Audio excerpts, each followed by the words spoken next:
사도 바울이 빌립보에 있는 교회, 빌립보 교회 성도들에게 썼던 편지가 빌립보서입니다.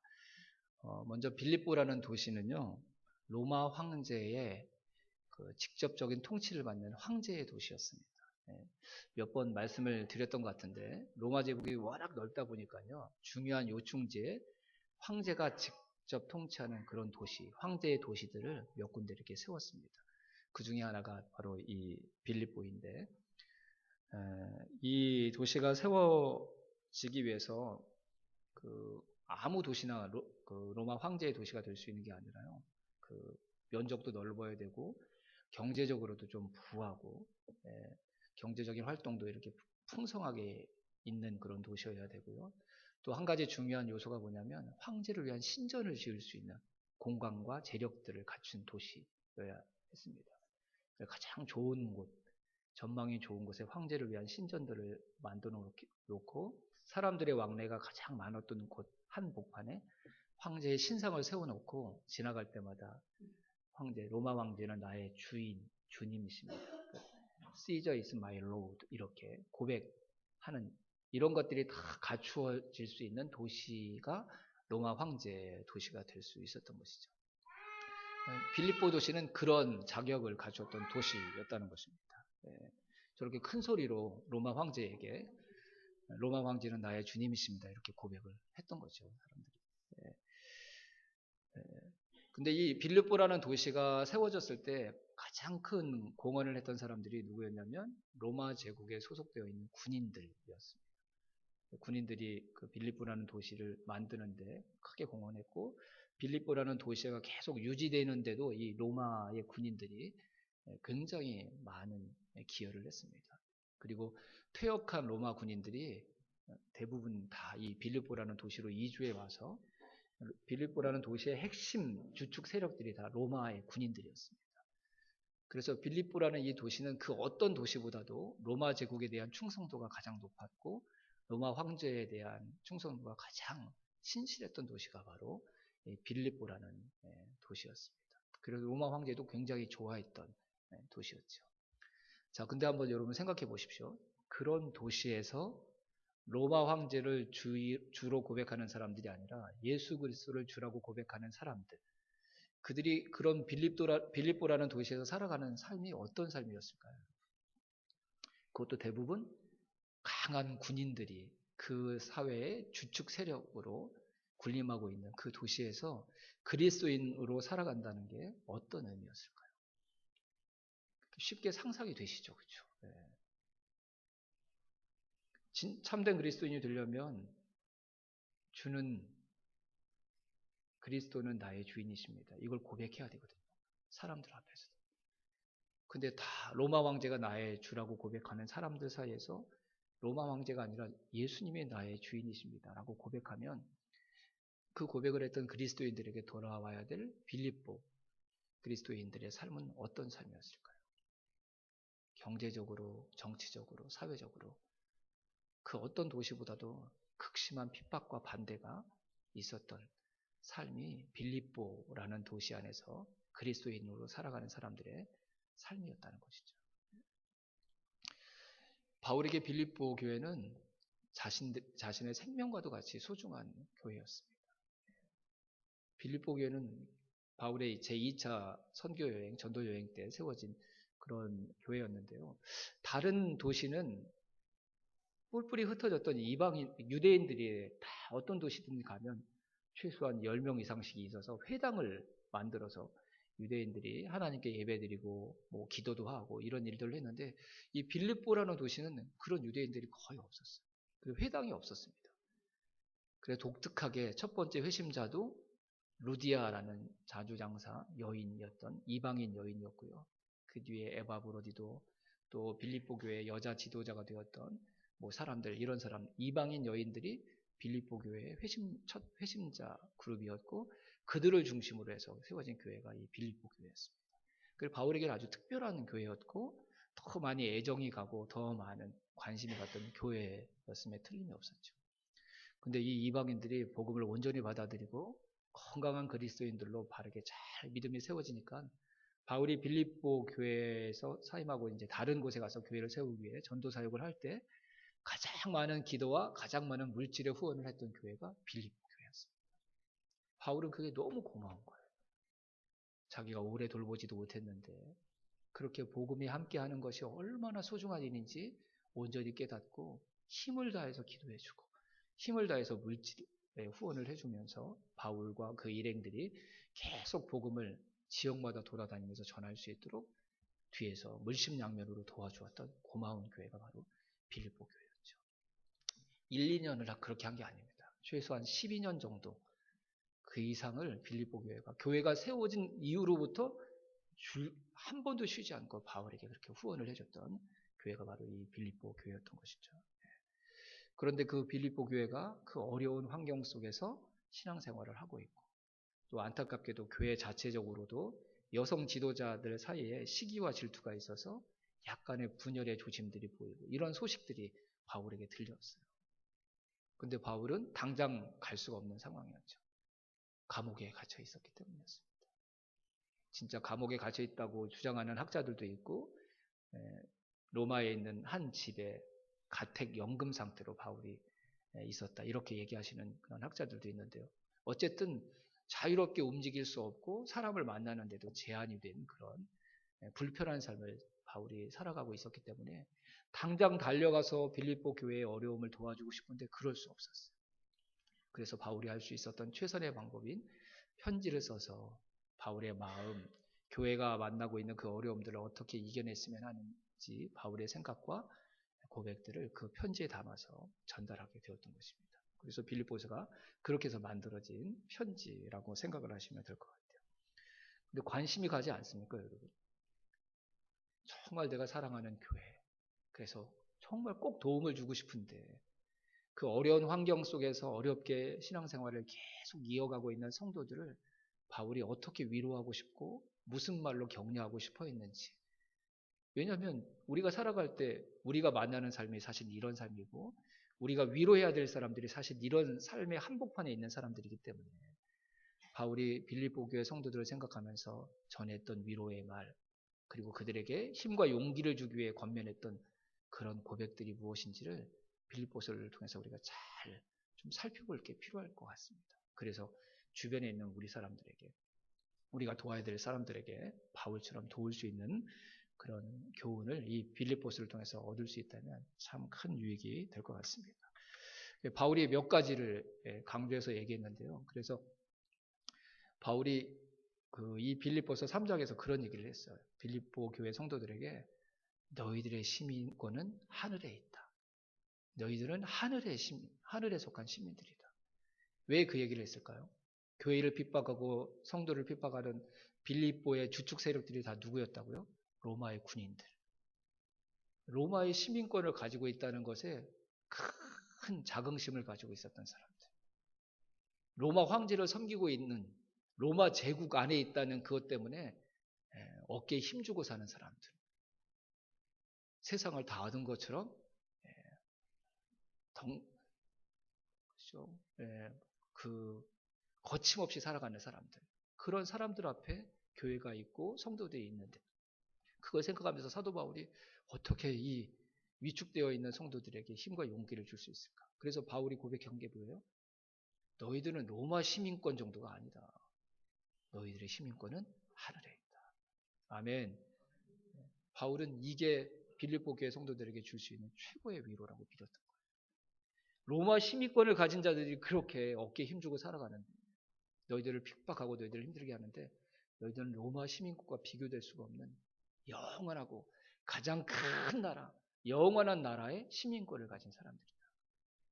너희가 훨씬 더 낫다. 기죽을 필요 없다. 바울이 그 얘기를 하고 있는 거예요. 너희들의 소속이 어딘지 봐라. 빌립보는 로마가 아니었어요. 근데 로마 황제의 도시라는 이름으로 로마와 똑같은 동등한 대우를 받는 그런 도시였던 것이죠. 미국에 있는 주미 한국 대사관은 어디에 통치를 받는 거죠, 여러분? 미국 땅에 있지만 한국의 법, 한국의 통치를 직접 받는 거하고 똑같은 것처럼. 그 똑같은 원리로 얘기하는 거예요. 너희들은 이 땅에 살지만 하늘의 시민권을 가지고 있는 자들이기 때문에 누구의 통치를 받고 있는 거예요? 하나님의 통치, 하나님의 보호를 받고 있는 것이다. 너희들이 훨씬 더 크고 훨씬 더 위대한 왕과 나라에 속한 자들이다. 바울은 그렇게 빌립보 교회 성도들을 위로하고 싶었던 것입니다. 그리고 바울이 가장 많이 빌립보서 앞에서부터 중간까지 부분에서 제일 많이 강조했던 건 뭐냐면요. 복음에 합당한 삶을 살아라. 한번 따라해 봅시다. 복음에 합당한 삶을 살아라. 그 어려움 가운데 있는 빌립보 교회 성도들에게 바울이 주고 싶었던 최고의 권면과 위로가 바로 이거였어요. 복음에 합당한 삶을 살아라. 너희들을 힘들게 하는 빌립보의 주축 세력 군인들과 맞서서 싸우지 말고 그들과 구별된 삶을 살아라. 그들은 로마 법을 따라가고 로마 황제의 말에 순종해 살아가지만 너희들은 복음으로 하나님 나라의 시민들이 되었기 때문에 그 복음에 합당한 삶을 살아가라는 거예요. 바울이 이런 마음이었을 것 같아요. 이 복음에 합당한 삶을 살아가면 결국 누가 더 훌륭한 나라에 속한 자들인지, 누가 진짜 행복한 사람인지, 누가 진짜 참된 기쁨을 누리고 있는 사람들인지 세상이 알 것이다. 그들이 알 것이다. 왜냐하면 그들은 로마 황제를 힘입어서 살아가는 사람이지만 너희들은 로마 황제에게 그 권세와 권력을 주신 이 세상에 있는 모든 권세의 근원자이신 하나님의 백성들이기 때문에 그게 세상을 이기는 방법이고 세상의 반대와 핍박 속에서 그리스도인으로서의 너희들의 정체성을 잃어버리지 않는 길임을 사도 바울이 확신했던 것이죠. 싸워라! 이게 아니라 너희들이 다른 나라에 속한 자들이라는 것을 보여주기 위해 너희들을 그 나라로 옮긴 예수 그리스도의 복음에 합당한 삶을 살아가라. 그러면 힘들고 어려운 시간들이 분명히 있겠지만 결국은 너희들이 옳고 너희들이 더 행복하고 너희들이 참된 길을 가고 있다는 것을 세상이 알게 될 것이다. 그렇게 하는 것이 너희들이 세상에서 승리하는 길이다. 바울이 그 얘기를 하고 싶었던 것 같아요. 복음에 합당하게 살아가는 저와 여러분의 삶이 되기를 주님의 이름으로 축원합니다. 근데 바울이 복음에 합당한 삶을 살라고 계속 강조하면서 했던 말들을 가만히 한번 우리가 살펴볼 필요가 있습니다. 복음에 합당한 삶, 살고 싶죠. 근데 그게 어떤 삶인지 잘 와닿지 않아요. 근데 바울은요, 이게 바울이 빌립보 교회 성도들에게 썼던 마지막 편지거든요. 그리고 마지막이라는 걸 바울도 알았어요. 바울은 이제 이 감옥에 갇혀 있고 난 몇 년 뒤에 순교를 하게 됐는데 그거 다 알잖아요. 그렇죠? 본인이 인생의 마지막 시간을 살고 있으면 이제 내 인생의 끝이 왔다는 걸 거의 알 수 있는 상황이니까. 바울이 그래서 그냥 허튼 말을 한 게 아니라요. 한마디 한마디 정말 믿음의 후배들과 성도들에게 꼭 도움이 될 수 있는 말들을 골라서 바울이 심혈을 기울여서 썼던 편지이기 때문에 바울이 복음에 합당한 삶이 어떤 삶인지 너무 쉽게 그리고 너무 명쾌하게 너무 선명하게 설명하고 있다는 것을 우리가 금방 확인할 수 있습니다. 자, 다시 27절 말씀을 한번 보겠습니다. 27절 같이 읽어볼까요? 시작. 오직 너희는 그리스도의 복음에 합당하게 생활하라. 이는 내가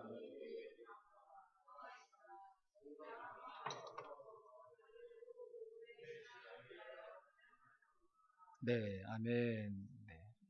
복음에 합당한 삶이 뭘까? 저도 되게 궁금했거든요. 알고 싶었고. 근데 이번 빌립보서를 묵상하면서 분명하게 알게 되었어요. 자, 복음에 합당한 생활을 해라.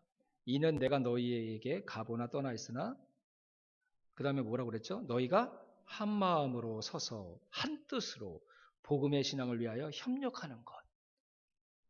뭘 제일 많이 강조하고 있습니까, 여러분? 한 마음으로 서서 한 뜻으로 복음의 신앙을 위하여 협력하는 것.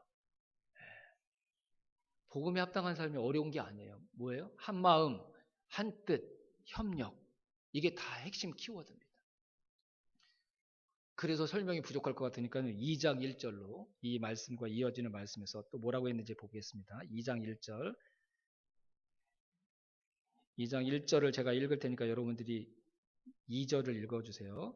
그러므로 그리스도 안에 무슨 권면이나 사랑의 무슨 위로나 성령의 무슨 교제나 긍휼이나 자비가 있거든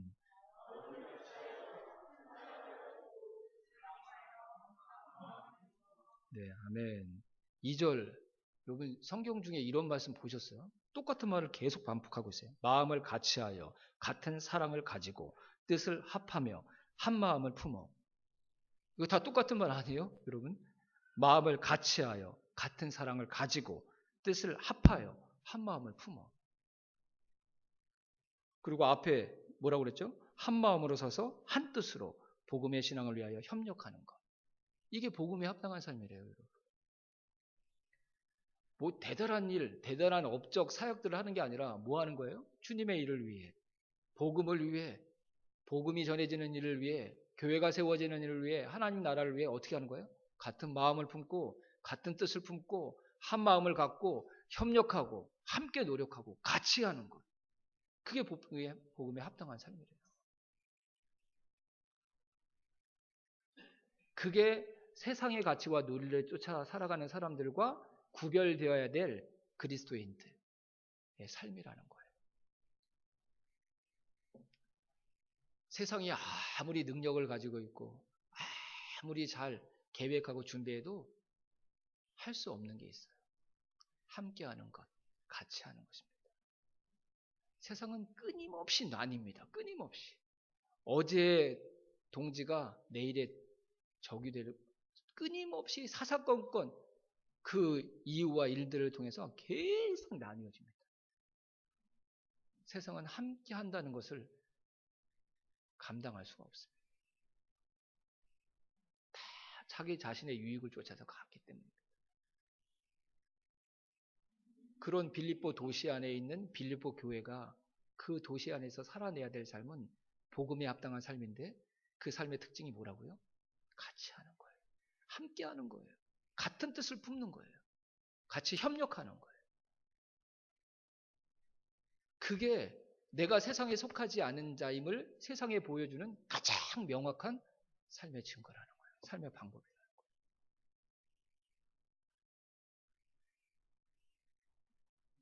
이 복음에 합당한 삶이 저와 여러분이 살아가는 삶이 되기를 주님의 이름으로 축원합니다.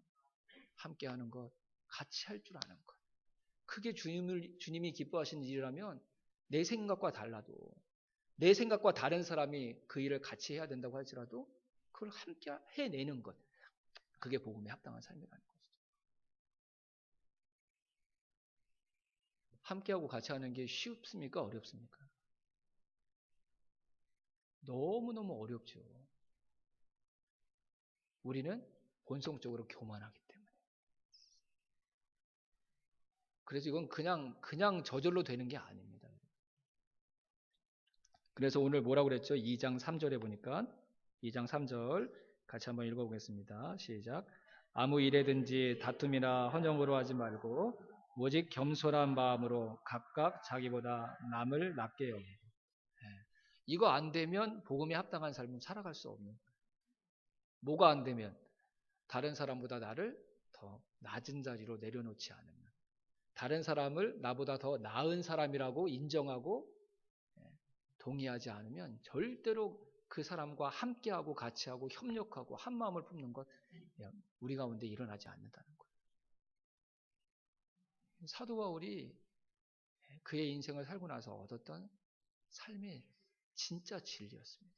교훈이었습니다. 내 자리에 그냥 가만히 서서 누구와 함께하는 것 이런 일은 일어나지 않아요, 여러분. 주님도 그거 못 하시는 거예요. 누군가와 함께하고 하나가 되려면 반드시 해야 될 게 뭐라고요? 내가 그 사람보다 낮은 자리로 가야 되는 거예요. 내가 끝까지 버티고 있어서는 하나됨이 일어나지 않는다니까요. 연합이 일어날 수 없어요. 함께하면 일어나지 않아요.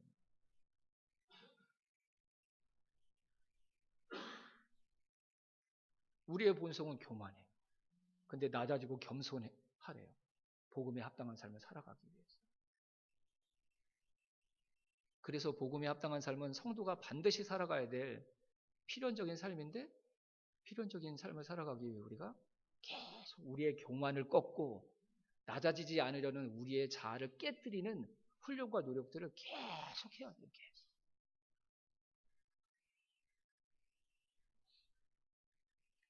로마의 군인들, 빌립보의 주축을 이루는 시민들은 더 높은 자리로 올라가려고 끊임없이 노력하는데 그들 앞에 있는 작은 빌립보 교회 성도들은 그 교회 안에서 뭘 해야 된다고요? 끊임없이 더 낮은 자리로 가려고 자기를 깨뜨리고 부서뜨리고 부인하는 삶을 살아가는 것.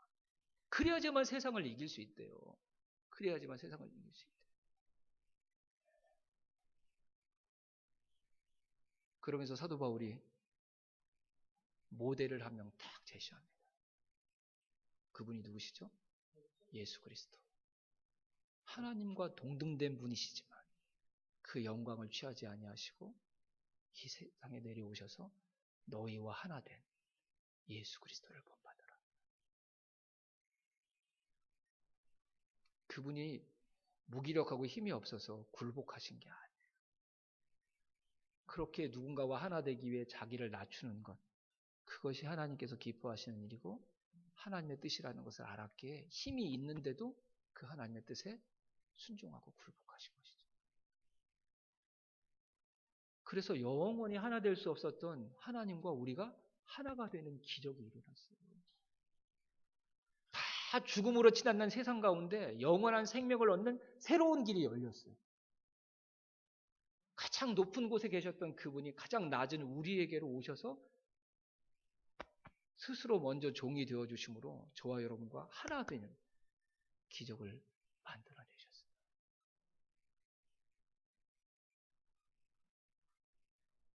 우리가 세상을 이길 수 있는 비결, 힘은 뭐라고요? 우리가 세상에만 속한 자가 아니라 하늘에 속한 자라는 것. 이것 때문에 우리가 세상을 이길 수 있다. 그 말은 우리가 누구에게 속한 자들이라는 뜻이죠? 예수 그리스도에게 속한 자들이라는 것이죠. 내가 높아져서는 주님과 하나 될 수 없습니다. 잘 생각해 보세요. 그분은 나와 하나 되기 위해서 낮아지셨는데 왜 자꾸 올라가려고 그래요? 올라가는 건 주님과 멀어지는 거예요. 멀어지는 거. 정말 주님 만나고 싶으면 낮아져야 돼요. 더 낮아져야 돼요. 더 낮아져야 돼요. 가장 낮은 삶을 살아가는 사람과 내가 하나 되고 함께 할 수 있는 그 사람이 주님을 가장 온전히 만나는 사람인 것이죠. 그런 의미라면 저와 여러분들이 그런 의미의 복음에 합당한 삶을 꼭 살아갈 수 있기를 주님의 이름으로 축원합니다.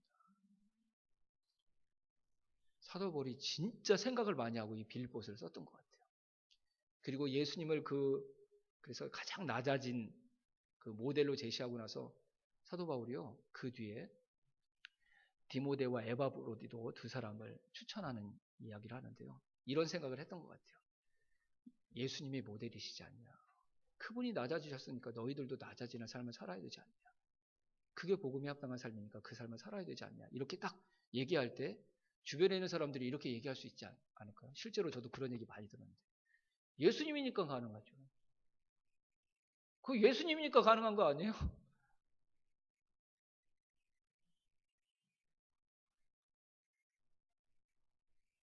그랬더니 바울이 뭐라고 얘기한 거예요? 예수님만 가능한 게 아니다. 그 삶을 살아갔던 사람들입니다. 다른 사람은 몰라도 나를 대신해서 너희들에게 위로의 통로와 도구가 되기 위해서 내가 추천하는 디모데와 에바브로디도는 정말 예수님과 같은 그 삶을 살아갔던 사람들입니다. 바울이 빌립보 교회에 달려가서 위로해주고 도와주고 싶어요.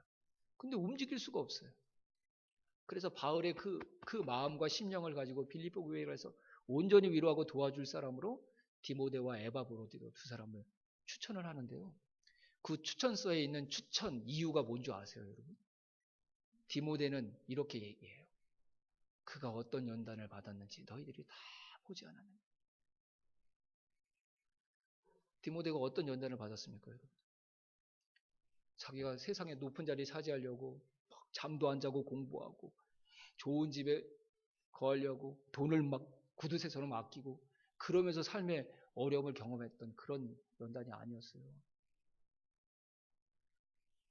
디모데는 바울에게 믿음의 아들이고 복음의 동역자였어요. 복음을 전하는 그 일에 함께하기 위해 그가 연단을 받고 고난을 감수했던 거예요. 즉 나의 성공을 위해서가 아니라 아직도 복음을 듣지 못한 사람들, 그래서 아직도 이 세상에 자신이 속했다는 그 생각의 틀에서 벗어나지 못하는 사람들에게 또 다른 영원한 세계가 있다는 것을 알려주고 싶어서 내 편안함 다 포기하고 내 안일함 다 내려놓고 그 사람들이 살아날 수 있는 그 섬김을 감당하기 위해 감당했던 그 연단이 어떤 것이었는지 나도 보고 너희들도 보지 않았느냐. 자신의 영광을 살지 않고 복음을 위해서 살았고 하나님의 영광을 위해서 그가 지금까지 살아왔다는 것 나도 보고 너희들도 보지 않았느냐. 이게 추천서의 추천의 이유였어요. 그가 지금 복음에 합당한 사람이 그거거든요. 다른 사람보다 낮아진다는 게 뭐예요? 나의 유익, 나의 영광을 추구한 게 아니라 그 사람의 유익과 그 사람의 영광을 위해, 그 사람에게 좋은 것을 위해 나를 기꺼이 희생하는 삶을 살아가는 것이죠. 디모데가 그 삶을 지금까지 살아왔기 때문에 디모데가 너희들에게 가서 그렇게 지금까지 살아왔던 것처럼 너희들을 가장 잘 섬기고 도와줄 것이라고 믿기에 내가 디모데를 너희들에게 나를 대신해서 보낸다. 복음에 합당한 삶을 지금까지 살아왔기에 너희들 앞에 가서도 그가 복음에 합당한 사람으로 너희들을 잘 섬길 것이다. 바울은 그렇게 굳게 믿었던 거예요. 굳게. 에바브로디도는 빌립보 교회를 통해서 복음을 들었던 회심했던 사람 같아요. 근데 에바브로디도가 이 빌립보로 다시 보내지기 전에 죽을 병에 걸려서 죽을 뻔했었거든요. 근데 어떻게 하나님께서 고쳐주셨는지 모르지만 그가 회복되었어요. 가벼운 병이 아니라 진짜 다 죽을 줄 알았던 그런 병에, 심각한 병에 걸렸다고 회복되었어요. 근데 바울이 에바브로디도 빌립보 교회가 어렵다네. 근데 너도 아는 것처럼 내가 갈 수 없잖아. 나를 대신해서 내 마음으로, 주님의 마음으로 그들을 도와주고 섬겨줄 수 있겠니? 근데 에바브로디도가 아멘 했어요. 아멘. 제가 아시는 것처럼 죽을 병에 걸렸다가 이제 막 회복됐잖아요. 좀 쉬고 싶어요. 한마디도 그런 말 하지 않아요. 교회가 세워질 수 있다면, 힘들어하는 성도들이 위로받을 수 있다면 기꺼이 자신을 희생하고자 하는 그런 마음을 그가 가지고 있었던 것이죠.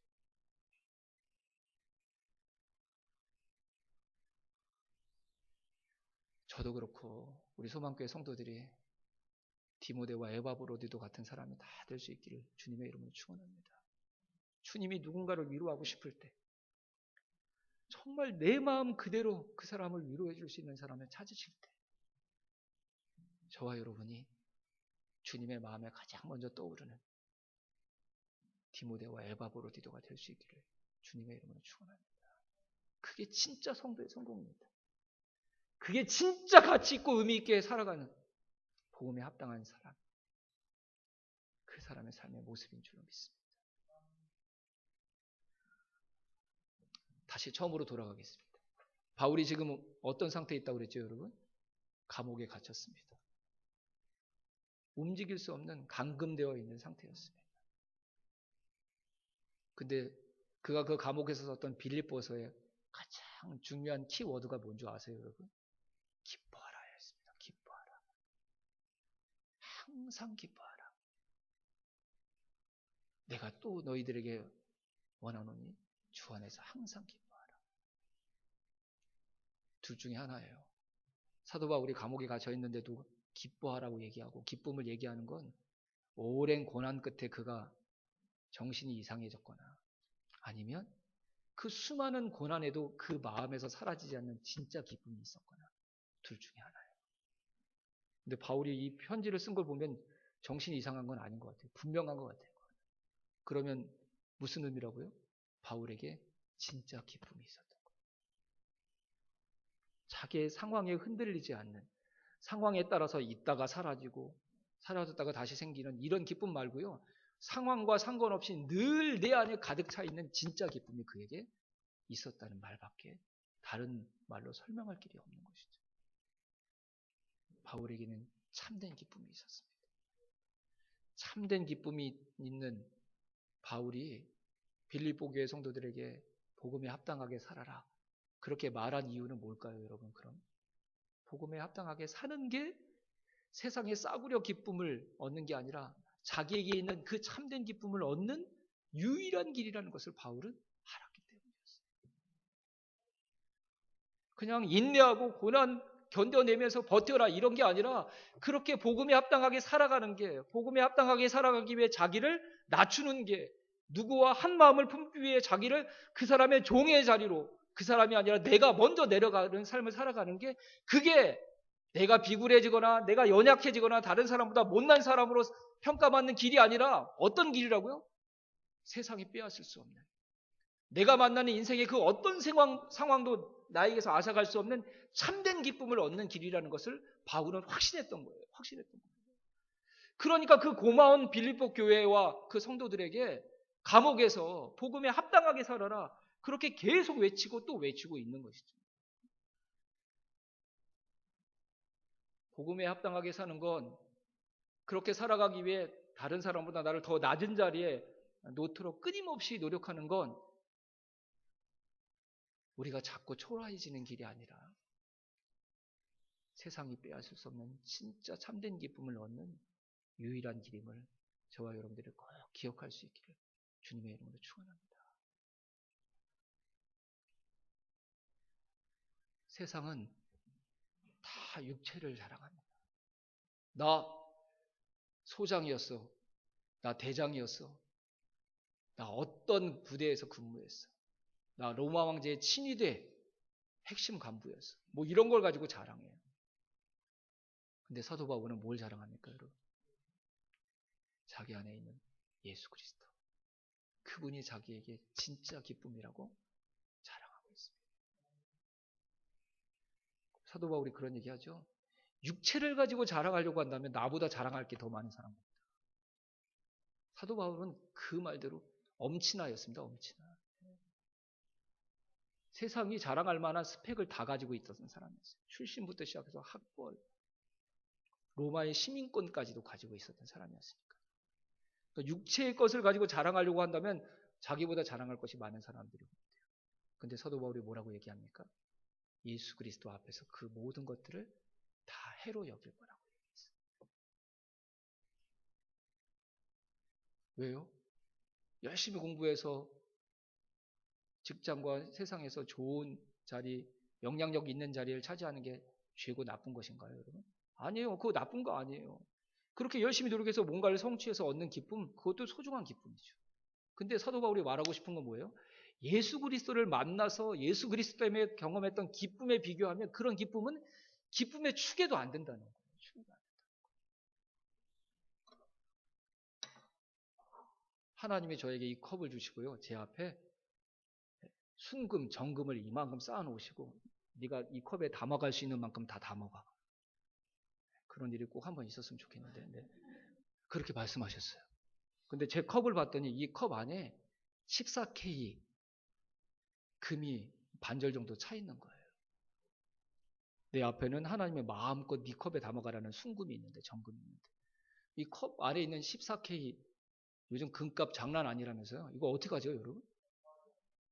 14K인데 금인데 정신 나갔네. 네.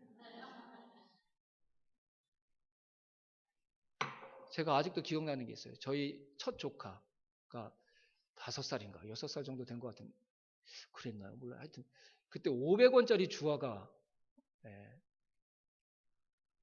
그래서 누가 이렇게 종이로 싼 거 있잖아요. 이렇게 한 묶음 이렇게. 그걸 보여주려고 제가. 근데 얘가 막 동전을 가지고 막 노는데 10원짜리를 막 손에 이만큼 쥐고 있는 거예요. 그래서 소담아, 손 펴. 그 10원짜리 다 버려. 내가 삼촌이 500원짜리 줄게.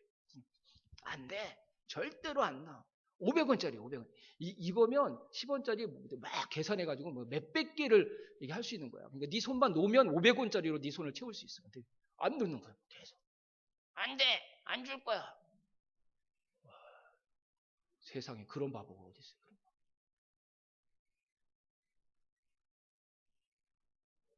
세상 사람들이 추구한 기쁨이 다 잘못됐다는 말이 아니에요. 사람이 살다 보면 그런 거 있어야죠. 시험을 잘 봐서 오는 기쁨. 내가 어떤 일을 맡아서 했는데 잘 해내가지고 사람들이 칭찬해 줄 때 누리는 기쁨. 다 기쁨 맞아요. 근데 예수 그리스도를 만나서 그분이 나에게 주신 기쁨을 경험하고 나니까 그런 것들로 성이 안 차는 거예요. 사도 바울이 그 참된 기쁨을 경험한 거예요. 그래서 심지어 뭐라고 얘기하죠? 예수 그리스도 외에 나머지 모든 것들을 다 배설물로 여기겠다.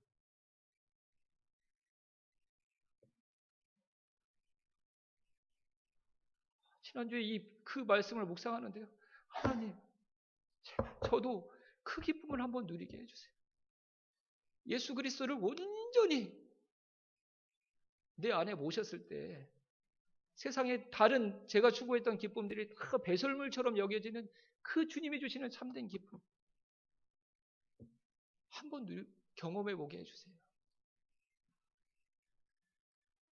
저도 그렇고 여러분도 꼭 그 기쁨, 참된 기쁨을 경험하게 되기를 주님의 이름으로 축원합니다. 바울은 그 기쁨을 경험했습니다. 그래서 죽을 날이 얼마 남지 않았는데 감옥에 갇혔는데도 그에게 해주고 싶은 거예요. 그 기쁨을 나눠주고 싶은 거예요. 그러기 위해 복음에 합당한 삶을 살 때 그 기쁨이 자신에게 왔던 것처럼 빌립보 교회 성도들에게도 돌아가게 될 것이라고 믿고 그 마지막 그가 그들에게 남길 수 있는 마지막 편지에서 기뻐하라고 그리고 복음에 합당한 삶을 살라고 그가 강조해서 힘있게 얘기하고 있는 것입니다. 여러분 교회에서 예배 나오세요. 우리 함께 기도해요. 목장에 빠지지 마세요. 우리 함께 어떤 사역 같이 감당해 봐요. 힘드시죠? 자꾸 이런 얘기 자꾸 하면. 근데 여러분 이게 여러분들 괴롭히기 위해서 드리는 말씀들이 아닙니다. 그런 일들을 통해 그렇게 함께하는 일들을 통해 저와 여러분들이 더 낮아지고 다른 사람들과 함께하기 위해서 내 마음을 더 낮추고 그런 과정들이 여러분들 비참하게 만들기 위해서 하는 게 아니에요. 여러분 안에 진짜 삶의 기쁨, 참된 기쁨, 그 기쁨을 드리기 위함이라는 것 꼭 기억하시기를 주님의 이름으로 축원합니다. 순금을 내 그릇에 담기 위해 14K를 버릴 수 있어야 되지 않겠습니까? 상황을 뛰어넘어 변함없이 기뻐할 수 있는 참된 기쁨이신 예수 그리스도를 내 안에 온전히 채우기 위해 걸림돌이 되는 것이 다른 게 아니라 교만하고 높아져 있는 우리 자신입니다.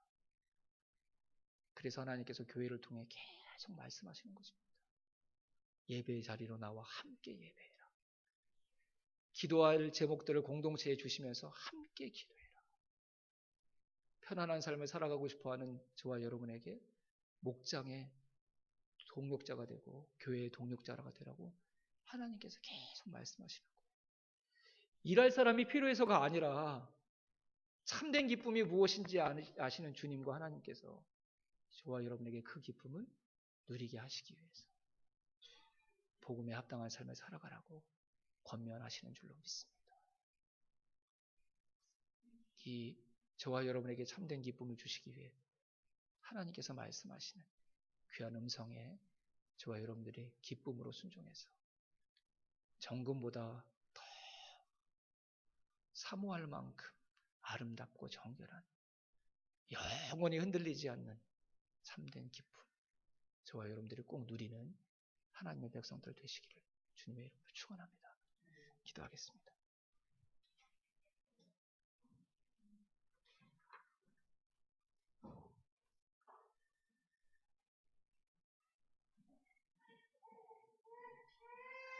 저는 우리 교회가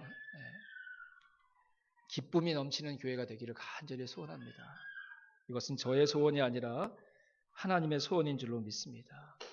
우리 행복하게 예수님 믿는 사람들 되어야 합니다. 그것이 세상을 변화시키는 이 세상 나라만 있는 것이 아니라 하나님 나라가 있다는 것을 보여주는 가장 좋은 방법입니다. 하나님께서 저와 여러분에게 이 참된 기쁨을 온전히 누리는 삶으로 살아가라고 부르시고 권면하실 때마다 우리 기쁨으로 또 기대하는 믿음의 마음으로 순종할 수 있게 해달라고 하나님 앞에 이 시간 결단하면서 마음과 영혼으로 기도했으면 좋겠습니다. 기도하겠습니다. 우리 예진이와 함께 해주실 줄로 믿습니다.